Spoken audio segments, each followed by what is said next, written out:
Salam yuk polo nenek, kita pergi Sabah ya. Ini gambar baru September kemarin. Ni Tok Nur dengan Che saja yang boleh gambar. Nenek tak boleh. Yuk kita lihat bilik hotel kita. Besar ya bilik ni. Nenek ambil private tour ya. Lihatlah keadaan nenek dah macam gini. Tak boleh ikut rombongan ramai-ramai ya. Inilah tandasnya. Besar tandasnya. Alhamdulillah. Cuma tiada bathtub saja. Tapi bolehlah ya. Alhamdulillah. Ada tempat serika. Lihatlah Tok Nur. Tu si Che. Che tukang tolak nenek ya. Tengoklah dia park nenek kat luar tau. Dia dah round-round kat dalam. Baru dia ambil nenek. Alhamdulillah. Tok Nur dan Che rajin bawa nenek jalan-jalan ya.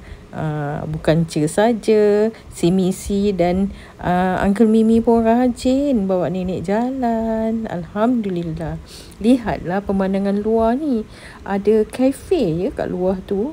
Dan dia letak net ya kat tingkap tu. Takut ada nyamuk ke apa-apa serangga ya. Tengok. Itu Tok Nur dan nenek ya. Alhamdulillah. Dinner at hotel ya. Hotelnya besar gila. Betul-betul besar. Alhamdulillah. Hidangannya so-so. Because dia ada di atas gunung ya. Jadi mungkin barang-barang tu lambat sampai. Jadi rasa dia ada lain sikit. Inilah di pagi hari ya. Pemandangan di Kundasan ya. Cantik. Macam kat Switzerland pun ada. Macam dekat Kashmir pun ada. Sejuk tempat ni. Luas pemandangan. Suka nenek. Tengok. Tu Gunung Kinabalu ya. Nenek dah tak ada kudrat iradat nak panjat gunung lagi. Jadi orang tolak sana tolak sini. Syukur. Alhamdulillah dapat pergi. Ni lah cantik kan pemandangan dia. Nenek suka. Bersih sekali tempatnya. Ni dia orang ajak pergi dairy farm ya. Yuklah kita nak tengok lembu, nak tengok macam-macam lah kat sini ada. Tengok gambar ni pun dia letak.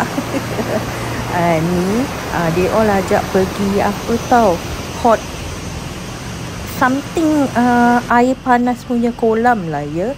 Pouring spring water ke hot water ke gitulah. Kolam air panas pouring ya. Inilah tempatnya. Tapi tak boleh nak berendam lah. Dah sampai sana penuh orang. Kolam semua penuh full. Tak boleh lah. Kalau nak turun tu bahaya. Kita jalan-jalan sajalah ya. Lihat pemandangan.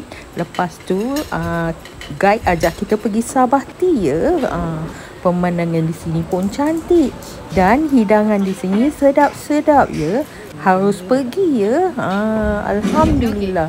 Seafoodnya segar sekali. Lihatlah. Ada ibu. Ada cook nama ibu.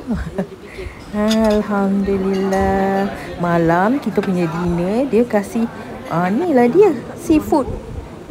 Potluck. Semua kecebu-kecebu dalam itu tempat steamer tu. Tempat rendam semua.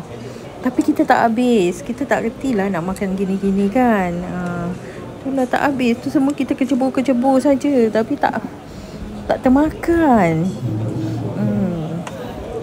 Lihatlah Tok Nur. Semua jebu semua ke dalam. Alhamdulillah. Memang kenyang anak-anak. Tak lapar. Hidangannya banyak. Alhamdulillah. Dia dah keluarkan.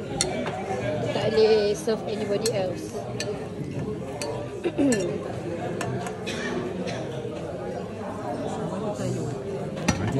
Ini hidangan keesokan hari ya. Bila sarapan. Sedap-sedap semua makanannya ya. Nenek bikin part 1, 2, 3, 4, 5 lah ya. Sebab nenek pergi 5 hari. Sampai jumpa lagi ya. Hanya di sini.